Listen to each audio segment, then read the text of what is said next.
we'll be continuing our review of Aether Revolt, starting with red. So the first red card we'll be looking at right now is Aether Chaser. So this is 1 generic and a red for Human Artificer, 2/1 first strike. And when it enters the battlefield, you get 2 energy, and whenever it attacks, you may pay 2, and if you do, create a 1/1 colorless servo artifact creature token. Just Yep. get going. This is actually of the cycle. The fact that it's a 2/2 2/1 first strike itself is fine, and Yeah, it's a good rate. you'll actually want to be attacking with this too. So unlike the Death Touch where one's kind of awkward to be attacking with it, you can swing in usually unimpeded and then get yourself an artifact. That's awesome. Yeah, I think it's one of the better cards in the cycle. Yep, pretty good. Next up, we have Chandra's Revolution. So this is 3 generic and a red for a sorcery. It deals 4 damage to target creature. Tap target land. That land does not untap during its controller's next untap step. Weird. Yeah, it's an odd card. Honestly, that second clause isn't as powerful considering it's 4 CMC. So your opponent's likely, going to be able to play the majority of their spells anyways. Yeah. It doesn't impede them from playing bigger things. However, at the same time, if they have bigger things, the 4 damage gets outclassed faster. So, I mean, it's common. So 4 mana for 4 damage at common It's okay. is okay. It's Sorcery speed hurts. not best, but it's all right. Sorcery speed does hurt. And the second clause just isn't that, honestly, it isn't that good. If No. this was like 3 mana, deal 3 damage with that effect, it'd be a lot better. But as it stands, I think it's just okay. Yeah. If you're low on removal, you might as well just pick it up. It's not Yeah. too bad. I mean, It'll it's kill common, something. so Yeah, I mean, it'll kill something. it'll kill a lot of things. Yeah. All right, moving on. All right, next card is Destructive Tampering. It is part of the cycle of module spells at common, and this one's a sorcery. It's 3 mana, 2 generic, and a red, so 3 CMC. Sorcery that allows you to choose one, and you either destroy target artifact, or creatures without flying can't block this turn. God, So really weird modes. red isn't getting any good artifact removal. It's absolutely kind of sad. This is just a mediocre card. Yeah, it really is. I mean, it's sideboard at best. I suppose for 3 mana, it's a removal spell, which actually isn't that bad, but it's a narrow removal spell. Yeah, and sometimes that second mode comes up, but not a lot. Not a lot, yeah. This one's passable, like when I mean passable, I mean this shit's going all the way around the table. Yeah, I mean, you don't mind it in your sideboard, I suppose. Yeah, I suppose, yeah. But If you have a good chance of hitting other than that, it's kind of meh. It's really meh. This is bad. This is a bad card. Even at common. Mm-hmm. Okay, next we have Embrawl Gear Smasher. So it's a 2 generic and a red for a human warrior. It's a 2/3 with tap, sacrifice an artifact. Embrawl Gear Smasher deals 2 damage to each opponent. I don't like these effects that only deal damage to players. You know what I mean? Yeah, like not being able to deal damage to minion kind of sucks. Yeah. It's a 3 mana 2/3. Not the worst thing in the world at common. Also, you have to sack an artifact to trigger it too. Its ability does give you some reach, and there are some artifacts that you want to sacrifice. But overall, this card is Oh, yeah, it's not the unimpressive. greatest. Yeah. Just asks for too much, I think. All right, next card is Enraged Giant. 6 CMC, 5 generic, and a red. For a 4/4 creature giant with Improvise and Trample and Haste. I actually kind of like this guy. I mean, Me too. ideally you want to play him for 4 mana, so you need 2 artifacts to improvise. I mean, even a And then- 5 mana 4/4 that swings in immediately and it has trample. I like it. That's even at 5 mana, I suppose you're right. Even at 5 mana, it's okay. It's a good card. Yep, it's a good card. Free Jam Regent. Best name in the set, right? Yeah, free gem. Free Jam. It's a 4 Makes me generic. think of a bad grocery store coupon. You get free jam. Free Jam. So this is a 4 generic, red, 4/4 dragon with improvise, flying, and we can pay 1 generic and a red to give it +2/+0 until end of turn. So that's twin super fire breathing. Yeah, super fire breathing. I mean, obviously in limited, this is a powerhouse. Fire breathing is always a very strong effect. This costs a bit more to activate, but no big deal. You get more out of it. But but you don't have to have as much red sources though. That's the best part of You know it, what? I Yeah, you're think. right. You can go another color and use that color to activate it. You know, it's not like you have to have red every single time. Well, you do, but like it's not like one red. Yeah, this card's good. It's a bomb in limit, obviously. Yep. Constructed will probably never see the light of Nope, day, but it that's is. okay. It's like the intro pack rares, basically. Like if the intro packs were still a thing, this would probably be one of them, probably. Yeah, that's a good point. All right, next card, Frontline Rebel. 3 CMC, 2 generic, 1 red for a 3/3 creature human warrior. Has to attack each combat if able. Not common. It's okay. I don't like that Like, effect. the Attacking effect each is combat. bad. Yeah. However, its stat line is all right, and it's at common. I don't think you want to. This is like poor, but it's kind of like a like when you factor in the fact it's common. Yeah, it's poor, but it's not the worst thing. However, one interesting thing about that ability in this set is that there are a lot of times where you can crew, where you can get around that. You can crew some bigger vehicle, you can crew something else, so that your 3/3, it's not in the danger zone as much. I suppose. There's in this set, it is not as bad as that ability has been in the past. However, that ability is still pretty bad.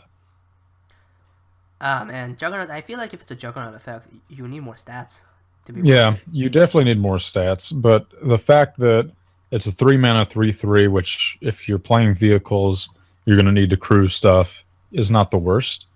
This is a common as well, but yeah, that effect is definitely a drawback. Yep, definitely. Yep. Next, we have Gremlin Infestation. This is 3 generic and a red for enchantment aura.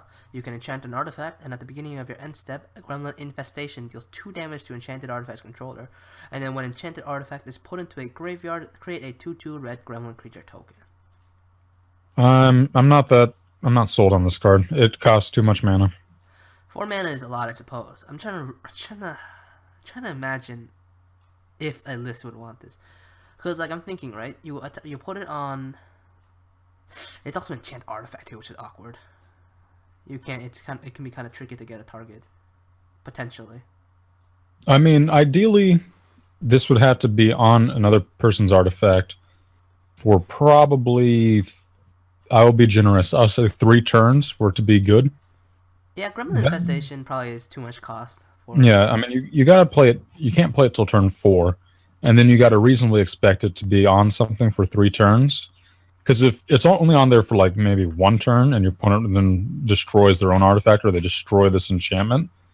Well, if they destroy this enchantment, then that sucked, because you just basically paid 4 mana to deal 2 damage to your opponent. And get a 2/2. But if they destroy or sacrifice their own artifact, then you just got a 2/2 for 4 that dealt 2 damage to them, and that's not that great. Yeah, enchanted artifact activity in the graveyard. Okay, I mean we can think of it as a format 2/2 deal 2. That's still not good.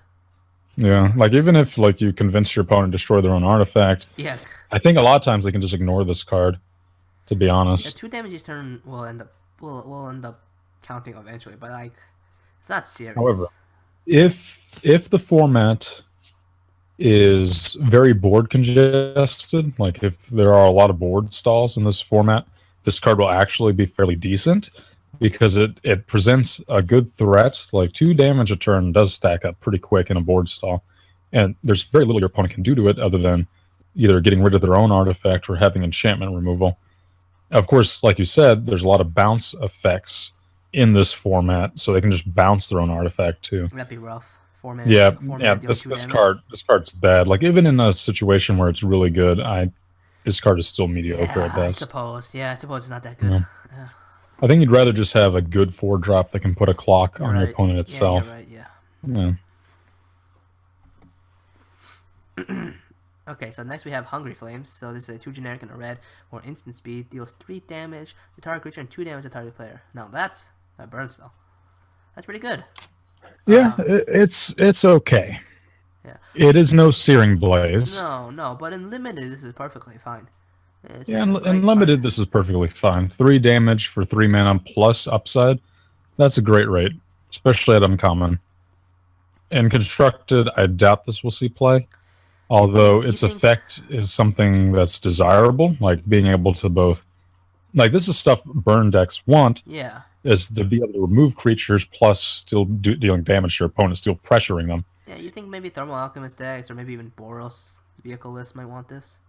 Yeah, it's possible. It depends. If there are a lot of X3s in the format, or 3 or less toughness creatures in the format, then this card gets a lot better. We'll have to see what standard looks like. I take that back. If there are a lot of 3 or less toughness creatures in the format, this card actually is pretty good for burn style decks. Yeah. Yeah, we'll see. All right, next card, Indomitable Creativity. It is a red mythic. It is X generic and then 3 red. What a casting cost. Yeah, that's For sorcery, destroy X target artifacts and or creatures. For each permanent destroy this way, its controller reveals cards from the top of his or her library until an artifact or creature card is revealed and exiles that card. Those players put the exiled cards onto the battlefield, then shuffle their libraries. Oh man, this card basically chaos player's dream right here. Yeah, this is such a weird card. Like, there's a lot of ways to use it. Like, you can use it on your like tokens to try to get up, big cards, and you can use it on your opponent's big cards. Try to get them to have mediocre ones. Well, but overall, it's a lot of mana. Yeah, the conclusion is it costs too much. It's just not good. Yeah. These kind of effects are never good. Because, like, you're getting rid of an opponent's creature, and then your opponent just flips something else. Maybe even bigger, too. Yeah, I would not play this card in Limited or Standard or any other format for that matter, except for Commander. Because in Commander, this is a very fun card. Well, subjective. Subjective. Some people try to play not to win, and this is a great card for those people. It is not Chaos Warp. But at the same time, this has a much higher ceiling. Like that turn where you can pay, 10 for X and just deliver utter chaos on the board. Ridiculous. That can be a lot of fun. So overall, kind of sad to see Red get such a meh mythic. Well, I mean, sometimes these are expected. Kind of goofy cards, You gotta have goofy cards. Keep those Timmies happy. Yep. Invigorated Rampage is our next card. It's a 1 generic and a red. For instant speed, choose 1. Target creature gets +4/+0 and gains trample. Or 2 target creatures each get +2/+0 and gain trample. Huh. That's not bad. Yeah, this card's honestly okay. Yeah. I mean, giving something trample on a pump spell, that's always good. Yeah, it's modular, so it has some flexibility to it. This card, if you're an aggressive deck, I honestly think you'd be happy to put this in. Yeah, this is fine. You can go swinging with 1 big thing or swinging with 2 smaller things, and then one will have a difficult time. If you think about it, when you're giving a creature's trample, it's almost like this is 2 mana deal 4 damage. Yeah. It's harder to control how the damage is dealt, but in a lot of ways, this is that is the rate, and plus has a higher ceiling since the creatures who you assume do not have trample, if they have any extra damage, that now gets through. So. Yep. I think this card is actually pretty good, but it depends how you draft, definitely. You need to be aggressive for this card to be good. Well, these red decks, they're always aggressive. Mainly red-white in draft, for the most part. And this can slot in, I think. It's pretty good for Boros. You want to avoid picking up too many of these, though. Definitely. I think you maybe put 1 in your deck at most.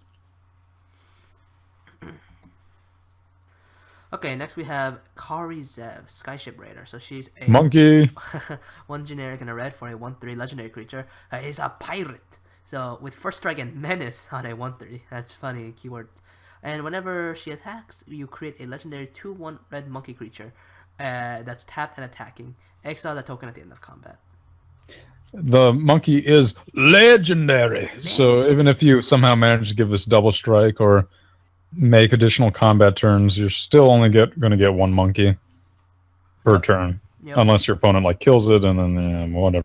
Anyways, yeah, like you said, this is silly that this is a first strike menace on a 1/3. Hard card to evaluate. It does swing for 3 in a way. Yeah, I wonder if I would pick this. I don't think you pick this in Limited.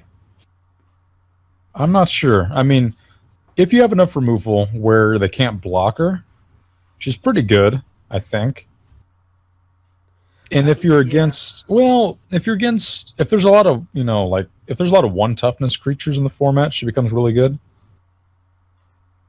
This I one's just, I don't know. I don't know how to evaluate this one. I'm not sold on her because honestly, like for her to be optimal, the field has to be clear. Then she's a 2-mana creature who basically swings as 3 power, and then maybe then you can rationalize it. But I think you need removal to back her up I mean, in order for her to be good. she's just so cheap, and Menace lets you hit in pretty. I mean, you're only hitting for one. It's a You're only hitting for 1, and then a 2/1 is pretty easy to block. This is a weird card to evaluate. Yeah, I don't know. it's strange. Oi, that one I'm gonna have to see. Anyways, Yep. Next card is her expertise. Carrie Zev's expertise. It's a 3-mana expertise, so it's the cheapest one. It is 1 red. Gain control of target creature or vehicle until end of turn. Untap it. It gains haste until end of turn. You may cast a card with converted mana cost 2 or less from your hand without paying its mana cost. Now, these kind of effects are never really powerful, which is kind of why I kind of, glanced over and was like, oh, whatever, another threatened effect. But if you think about it, right, a cheap expertise is a very dangerous place to be. Yep. You know? Like, especially when you look to Eternal formats where you have cards like Suspend, where you have cards like Ancestral Visions or cards where you get both effects. When you or you have Living End, cards like that. End, or if you have Beckon Call, although Beckon Call, one mode is 2 mana, right? One of the modes is 2 mana to Beckon Call. I'm pretty sure. You can pull this off. So you can pull Beckon Call off of this card. This is a dangerous card to have. Yeah, for sure. It by itself is not that great. I mean, the important thing is you're getting that free spell. That's the kicker. For so cheap too. Yeah. It is dangerous. However, if you put this in a Beckon Call deck, you're basically locked into Teamer. Yeah, true. And I'm not knocking Teamer. Teamer can be a great deck, but there is a lot of downside in not being able to have any like hand disruption in a deck that's essentially combo. I mean, I guess you can have good draw out of like Ancestral Vision. It's just you don't have a lot of answers. Like you don't have a lot of great removal in Teamer outside of Bolt. 4 bolts, yeah. And then you don't have a lot outside of Bolt, and you don't have don't have access to hand disruption, against enemy control decks. Another thing about Karyzev's expertise is that it has to target something for you to play the card. Mm-hmm. You can target your own creature. You can target your own creature or vehicle. That's true. But there has to be something on the board. I mean, what I'm saying is, in the end, is there are decks in Modern, there's a lot of them, that don't play creatures. And then when you have Karyzev's expertise, even if you can get Beckon Call off of it, that starts to be a lot worse. Because then you have to have a creature on the battlefield in order to get it started. Yeah, you're right, yeah. I don't know. I'm kind of skeptical, but it is powerful. Like, basically, for those of you that don't know, Karyzev's expertise allows you to ignore the mana cost of a converted card. So cards like Beckon Call, which are split, have 2 CMCs. One is a 4 CMC and the other's a 2 CMC. And you get to basically play both halves since you ignore the mana cost.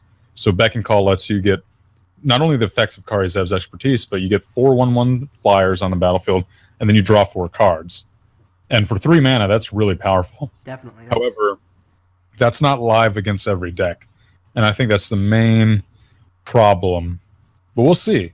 I mean, you have a lot of redundancies. Like you have, before people were trying that card, that combo with Goblin Dark Dwellers. And so you're adding more redundancy to that deck. And another good thing, Goblin Dark Dwellers can target Karyzev's expertise. Wow, 3 spells. So you can get the chain going. That might, we'll see. This is a dangerous card. Yeah, there's potential for abuse here. And not just because it has a pirate swinging a sword at you. I'm a pirate. But because of that second clause on the card of being able to cast a card Definitely. with 2 or less mana cost without paying its cost. All right. Next up, we have a last new sale pack. This is 4 generic and a red, 4/4. All right, that's not simple. Yeah. I like it. I mean, it's not bad as a common. I've already fair stats. I've already had my rant about these vanilla cards. We'll move on. Okay. Oh, next card is a mythic. Lightning Runner, 5 CMC, 3 generic, red. For a 2/2 creature human warrior with double strike and haste. Whenever Lightning Runner attacks, you get 2 energy counters, Then you may pay 8 energy, I believe. If you pay, 3, 4, untap yeah, 8. all creatures you control, and after phase, there is an additional combat phase. This is a fun card. I like this card. This is a silly card. I mean, it's competitive, but no, it dies to too much. Yeah. However, there are situations where if you have enough cards that generate energy on attacking, where essentially you can create infinite combat steps. That would be ridiculous. Pretty much kill your opponent. Yeah. I like this card. This card's fun. This card is fun. It is a fun card. I agree with you. I don't think it's competitive though. I'm not sure. Do you think this card is good in limited? It does have double strike. I don't know. It's 5 mana, 2/2 double strike haste. I don't know. Swing for 4 essentially. Yeah. Whenever in attacks, you get the 2 energy pretty much immediately. I think since it's at 5 mana, you can build a deck so that you have energy stockpiled. In that, when you play this, you can just get the extra turn anyways, or combat. But how valuable is that extra turn? That's the question. It can be, I don't know, it can be pretty devastating. Right, not extra turn, extra combat step. That can be pretty devastating, you know, if you have a big enough board. Like green-red, which is what I'm thinking of right now, the energy deck in Kaldis Limited. Yeah.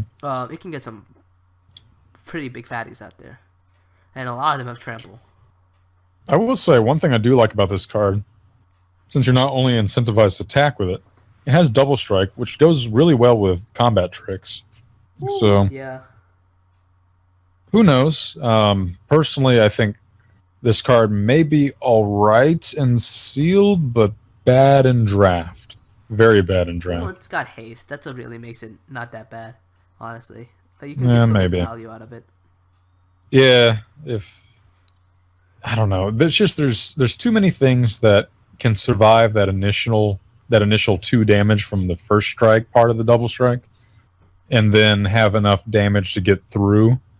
Like all they have to have is basically, if it's a 2/3, a 2/3 can trade with Lightning Runner. That's the problem. Okay, yeah, but now you're swinging in the next. If you have stockpiled energy, you're swinging the next turn with like 5/5s and like 4/4 to trample. You know what I mean? You know what? I just like this card. Honestly, it's a fun card, but I don't think it's good in limited formats. I mean, in all seriousness, it probably isn't great. I'll pick it. I'll first pick it. I don't care. All right. Sounds fun. Alright, next up we have Aether Revolution. This is 2 generic and a red for an enchantment. Whenever a non-token artifact is put into your graveyard from the battlefield, return that card to your hand unless target opponent has Aether Revolution, deal 3 damage to him or her. This one's... I don't know how to evaluate it. You ignore it in limited. Limited formats, you do not want a card like this. Yes, you know, you're going to be bolting your opponent when an artifact dies, or you're getting it back if they're afraid of the damage. But that, you need to get it out turn 3, basically. You basically need to have it in your opener. And it's going to take, I think it'll take at least 2 to 3 triggers to make Pia's Revolution worth it. And that's if you're an aggressive deck. Well, maybe if you are control based, you're going to need a lot more triggers. Like the closer you are to control, the more triggers you're going to need for that clause to be, you know, viable. Well, mainly I'm thinking of like maybe there might be a deck built around this in standard. I'm not confident. I mean, being able to bolt something is a lot, but like I wonder if it's worth the cost of playing this enchantment. Yeah, I mean, because like it just, you know, creates a situation for your. I mean, it's a like Sin Prodder. It's one of those Punisher effects. Your opponent basically gets to choose the effect, and they're always going to choose the effect that's worse for you. So if it's an artifact they don't care about, yeah, they'll give it back to you. If it is a serious one, yeah, they'll take the 3 damage. And yeah, it's inconsistent. You need something to add on the pressure of this card to make the 3 damage really not be worthwhile for your opponent. So you need to either have a lot of burn in your deck or early aggressive creatures. And when you're tacking that on alongside artifacts, it's just weird. You need a lot to make this card work. All right. Yeah, fair enough. Yep. All right, next card, Precise Strike. It is a 1-mana instant, red. For target creature gets +1/+0 and gains first strike until end of turn. Do you remember Sure Strike? Yes, this is not Sure Strike. No, it's I believe 1 mana less, and you lose 2 power, which is kind of awkward. Yeah. It's I not. mean, Yeah, I probably. You know what? This is probably not good. I don't think you'd pick it. this is efficient for the rate. However, this card is so unimpactful. I wouldn't really want to put in your deck. I mean, I suppose you can consider it a removal spell if it kills something, but it won't kill something Yeah, always. it won't kill something often. I mean, in sideboard, it's pretty decent in sideboard if you're against another deck that's a lot like mid-rangey, kind of like you are. If you're a mid-range deck and you're against another mid-range deck, or if you're an aggro deck and you're against another aggro deck, where your creatures kind of line up, Yeah. then yeah, Precise Strike is really good. But that is a lot to jump through, and I just don't think the card. It's not like Sure Strike. Sure Strike was a lot more impactful because of that additional 2 power. Well, I mean, we gotta remember, 1 mana pumps are pretty powerful for the most part. Like it's Yeah. so efficient. You're only spending 1 mana to get this effect. It is efficient, but I mean, you're dedicating a card in your deck. I will say, this card is perfectly playable. However, you don't want to have a lot of these. Like you maybe want one at most, or maybe two. Yeah. But like most pump spells, you don't want a lot. Yep. Alright, next we have Quicksmith Rebel. This is 3 generic and a red for a human artificer 3/2. When it enters the battlefield, target artifact you control gains tap. This artifact deals 2 damage to target creature player. Well, for as long as you control Quicksmith Rebel. Ugh, this one's not that good. Yeah, like Pork Ninja just mentioned, Precise Strike it's just at 1 mana, it just doesn't cut it. It's just too unimpactful. I agree with you. But yeah, let's look at Quicksmith Rebel now. This card, yeah, bad. I mean, compare it to the blue one, right? I think the blue one is a lot more impactful, in a way. This one is just like you deal 2 damage to your player. Great. Now you pay 4 mana for 3/2. Woo. I mean, getting access to repeatable removal in limited, this card is playable, I think. In constructed, no, because your opponent can either remove the Quicksmith Rebel in response, or they can remove the artifact in response. I'm not sure how good this is in limited. Like you're paying 4 mana for 3/2. Stats are king. Yeah, but you basically get to shock something each turn. Yeah. Which that doesn't go. I don't think that's not worth considering. Yeah. It's a pretty good effect. Yeah, But like just being like- able to shock something each turn, it just changes combat maths, so much. All right. Yep. Okay, next we have Ravenous Intruder. So it's 1 generic and a red for a 1/2 Gremlin. Second artifact, Ravenous Intruder gets +2/+2 on the end of turn. Return of the Atog. It is Atog. It is very Yep. much like Atog. Well, it's a Gremlin. There is a slight difference. It does not have the Atog creature type. Atog is great. This card's good too. There are a lot of free sack Yeah, abilities. there's a lot of artifacts you want to get rid of, Yeah. and it makes combat hell for your opponent. Yeah, it does. I mean, the question is how many artifacts are going to be able to sack. That's the issue. I'm not sure if you'll have a ton. Outside of maybe spawning a couple of servos. Yeah, but I mean, like the problem with with cards like Ravenous Intruder or Atog, for example, is that if you're not attacking with it, like you're just leaving them back as a blocker, and say you just have 1 or 2 artifacts on the battlefield, that's hard for your opponent to attack into, because suddenly you sack 2 artifacts, and your Ravenous Intruder is now a 5/6, can block their other big mid-range creature, and if those are cheap artifacts that you're stacking, you're coming out on top. You're trading 2 artifacts that you may not need, or you already got value out of, or tokens for a significant creature. True. I mean, this is a deceptively powerful card. You do need artifacts. You do need a fair supply of artifacts, just because Atog Atog was amazing back when creatures weren't as good. Yeah. I think overall creatures are a lot better now, but this is still a powerful card. We'll see where it lands in Yeah. limited. It might even see constructed play, in like a Thopter, or I'm just saying like a deck that runs a lot of Thopters or servos. I think if you're sacking something and swinging in without trample, it's just kind of dangerous. And then you sack a couple things, and then it gets chumps, removed. but there are ways to get trample. you know, I think, this is not as good as ATOG when ATOG was, Yeah. around, but this is still a very powerful card. All right, next up we have Reckless Racer. So this is 2 generic and a red for a human pilot, 2/3 first strike.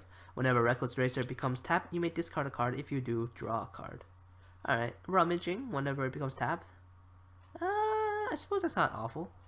I mean, I like this card. I wish he was a 3/2 instead. He'd be a lot better. Definitely. Not only for crewing, but just as a 3/2 first yeah. striker for 3. That'd be great. I mean, this guy's pretty good. I suppose you can see it as and like, limited. I suppose I can see it as like every time you crew, you also get the rummage. Yeah. I mean, yeah, rummaging is pretty good, especially in formats where you need to get to your bomb. Yep. I like this card in limited, I think. However, I do agree that you're most likely wanting to play him in decks that you can crew, just because of attacking him with a 2/3 first striker is not always ideal. Just because your opponent can have like a 3/3 on the board, and suddenly that stops him from attacking. So if you have the vehicles to crew, yeah, this guy's pretty good. All right, now we have Release the Gremlins. This is XX and red for sorcery. Destroy X target artifacts. Create X 2/2 red Gremlin creature tokens. Ah, man. Sideboard. I suppose. That's about it. Red just... I'm so disappointed that red has such crap for artifact removal. Yeah. Like, we don't have, like, Vandal Blasts or stuff like that, Things that are really, cost effective. This one can be pretty expensive. So you want to destroy 2 artifacts. That's 1, 2, 4, Basically 5 mana. Yeah. 5 mana to get 4/4 stats. I suppose that's not awful. My biggest problem with this card is that you have to have a target artifact to destroy. Yep. Like I would be able to argue for it, not in the sense that I'd want to play it at all, but I would argue for it if it was possible to just get the tokens from it. But the fact you have to have targets to destroy is the nail in the coffin. I mean, this card wouldn't be worth it even if you could even if you could play it without having to have the target. But the fact that you have to, yeah, this is only sideboard. I mean, I suppose it's actually not that bad when you can able to cast it for 3. You blow something up and you get a 2/2. I've seen worse things. Yeah, that is true. There are worse cards. All right, next card, Scrapper Champion. 4 CMC, 3 generic, 1 red. For a 2/2 creature human artificer with double strike, when Scrapper Champion enters the battlefield, you get 2 energy counters. Whenever Scrapper Champion attacks, you may pay 2. If you do, put a +1/+1 counter on it. This card's really good. Red has been getting a this lot card of double strike action. Is absurd. Yeah, because even though shock is in this format, which it can get removed, if your opponent doesn't get the chance to shock it, next turn you get to attack. That's a 3/3 double striker, so you're already swinging in with basically a 6/3. Plus double strikes makes it even better than a 6/3 in the sense that that is hard to block. And then if you have any more energy, that threat can get absurd quick. It just keeps growing. This is a pretty bomb uncommon. That's some of my favorite cards. The ones that just keep getting bigger and bigger the longer the game goes on. I was like, Yep. you gotta end the game somehow. Yeah, I agree, Pork Ninja. I don't think this would see standard play. No. It's just too slow. Plus, shock and push. Push would have to have the revolt trigger, but those are most likely going to be the best early removal. And the fact that both hit this is too much of a tempo swing. You would not want to play a 4-drop like this. And you get a shocked, and it's just like, oh, doo-doo-doo-doo. Yeah, but this card is insane and limited. Yeah, there are better cards you can be playing at 4 mana. All right. Next card, I just spoke of it, is Shock. Shock has made a triumphant return. It is a common, 1 red. Shock deals 2 damage to target creature or player. It's pretty simple. It's no bolt, but it'll get the job done. Yeah, it's a 66% worse bolt. but the fact it can go face is great. And even in draft where even if your opponent doesn't have creatures, that have 2 toughness, suddenly your cheaper creatures, your creatures with less power, can suddenly trade into their other creatures with shock. Generally, that's not something you want to be doing, but that just helps. You just need to think of shock as more than just removal, but it also helps you a lot with combat. Plus, it's a form of reach. So basically, it's almost like never a dead card, and Yeah, it's that's got everything why going for cards it. like shock are so great. It's shock is a great Yep. card. And unshockingly, perhaps this card gets the award for best common in red. I mean, honestly, you're never gonna be upset picking this card up. It's never dead, usually. Yep. So yeah, best common in red. And while it's not bolt, 2 damage for 1 mana is not a bad rate. I could go for lightning strike, but that's another conversation. Yeah, they don't trust us with lightning strike. Alright, next card is Siege Modification. It's a 1 generic red for enchantment aura, enchanted creature or vehicle. As long as enchanted permanent is a vehicle, it's a creature in addition to its other types. Enchanted creature gets +3/+0 and has first strike. This card is dangerous. It's an aura, and like most auras, there's so many situations where you get 2 for 1 that it's hard to consider this. Now, however, there are a few cards in this set that can make it really tempting.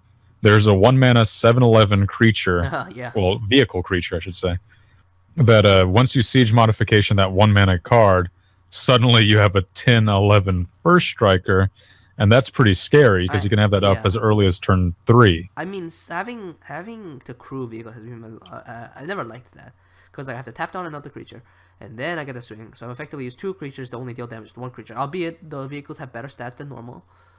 But yeah, this is very enticing because it essentially says you don't have to crew anymore. You just swing it with a big vehicle. But enchantment auras are dangerous. I mean, one thing is that it does give first strike, so that's pretty powerful. If you have, it also takes away the crewing clause to vehicles, so that part is really good. It'll like, because usually with vehicles you get efficient stats for their rate. So this card has a shot, but I do think like with auras, it's dangerous because if your opponent does have removal, you can get 2 for 1 so many times. Yep. Plus, if you get bounced, like so there's so many bounce effects in this format, and if they bounce your vehicle, then they basically just killed your aura for free. Plus, you have the tempo swing of having to replay your vehicle. But yeah, first strike's good. Remember, folks, enchantments generally don't pick those. They can be pretty risky. It's risky, but the payoff is huge on that card. Yeah. Alright, next we have Sweatworks of Brawlers. It's 3 generic and a red for a 3/3 human artificer. It has improvise and menace.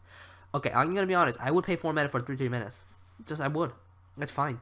But I can improvise to get a 3 mana 3/3 menace. Yeesh. This is a if you get 2 improvises off, this card is absurd. And this is a common too. Yeah. This card's great. This card's good. Really good. Like I said, I like menace a lot. It's a good keyword in limited. Lets you hit in usually past the board stalls. Alright, next up we have Wrangle. This is 1 generic and a red for a sorcery where you can control a target creature with power 4 or less until the end of turn. Untap the creature, it gains haste. I mean, the thing is about these Trident effects in this set is that we have been seeing a lot of free sack outlets. And then, not even sack outlets, we've also seen a lot of paid sack outlets that also give you benefits too. So, the fact that there's only 2 mana could save you up a lot of mana to steal something, hit something, and then sack it for value. So it doesn't come back. This card is better than most Trident effects, I think. Yeah, I mean, one thing I kind of dislike, I mean, this card would be absurd if it could, but like the fact you can't take a vehicle, since so many creatures are that you want to take are going to be those higher power vehicles. You can't do that with this card. I mean, this card is a 2 mana for steal a power 4 creature. That's fine. And like you said, there's a good number of sack outlets. If you do assemble a deck with a good amount of sack outlets where you can sack their creatures, yeah, this is pretty solid. That it had to be like some kind of Rakdos shell. Right. I would imagine. Yeah. Although the Rakdos deck has been pretty good too, similar to the Boros deck, pretty aggressive, hitting fast. Anyway, so that's the end of the red portion of the set review. We'll now be moving on to green. Yeah, that's that one. Next, green.